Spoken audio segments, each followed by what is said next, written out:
कभी सोचा है कि जिस नदी को हम माँ कहते हैं उसी को हम सबसे ज़्यादा गंदा भी करते हैं। जहाँ विदेशों में नदियाँ कांच जैसी साफ बहती हैं, वहीं हमारे देश की सबसे पवित्र नदी गंगा गटर बनती जा रही है। क्या हमारी आस्था ही गंगा की सबसे बड़ी दुश्मन बन गई है? क्या हम सच में अपनी माँ गंगा को बचाने के लिए तैयार हैं? नमस्कार, मैं हूँ प्रीति और आप देख रहे हैं गगन मंडल।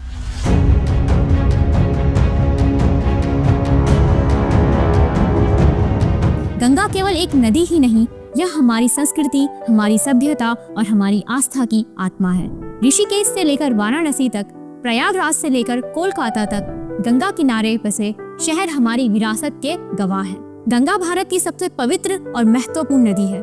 यह हिमालय पर्वत में स्थित उत्तराखंड राज्य के उत्तरकाशी जिले के गौमुख गंगोत्री से निकलती है।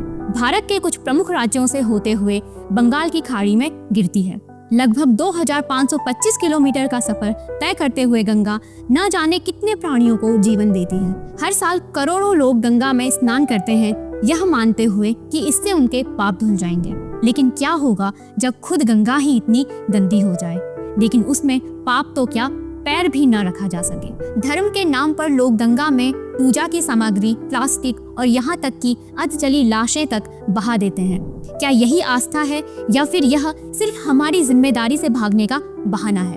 क्या आप जानते हैं कि सिर्फ पूजा पाठ ही नहीं बल्कि फैक्ट्रियां भी गंगा को जहर बना रही हैं। कपड़ा उद्योग, केमिकल फैक्ट्रियां हर दिन लाखों टन जहरीला पानी गंगा में बहा रही हैं। सिर्फ कानपुर में ही हर दिन 450 मिलियन लीटर गंदा पानी गंगा में गिराया जाता है।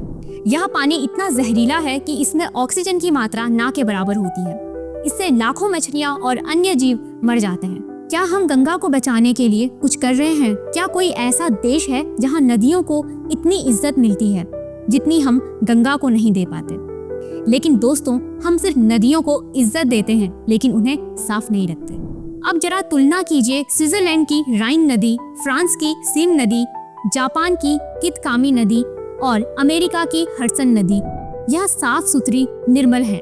लोग इसमें तैरते हैं, मछलियां बिना डरे जीती हैं और पानी पीने लायक भी होता है। और अब अपनी गंगा को देखिए, हमारे पास दुनिया की सबसे पवित्र नदी है, फिर भी हमने इसे सबसे मैला बना दिया है। अगर जापान, अमेरिका और यूरोप अपनी नदियों को साफ रख सकते हैं तो हम क्यों नहीं? लेकिन कहानी अभी खत्म नहीं हुई है, हमें उम्मीद नहीं छोड़नी चाहिए। सरकार ने नमामि गंगे प्रोजेक्ट के तहत गंगा सफाई के लिए हजारों करोड़ रुपए खर्च किए हैं। घाटों की सफाई हो रही है, सीवेज ट्रीटमेंट प्लांट बनाए जा रहे हैं और लोगों को जागरूक भी किया जा रहा है। लेकिन सरकार अकेले कुछ नहीं कर सकती, हमें भी जागरूक होना होगा। अगर हर नागरिक यह तय कर ले कि गंगा में कचरा नहीं फेंकेंगे, कारखानों अपशिष्ट जल को साफ करके ही छोड़ेंगे, हम प्लास्टिक का इस्तेमाल कम से कम करेंगे तो गंगा फिर से निर्मल हो सकती है। हमने गंगा को गंदा किया है तो हमें ही इसे साफ भी करना होगा।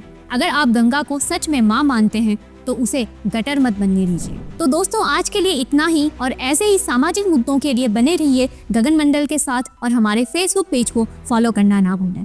धन्यवाद।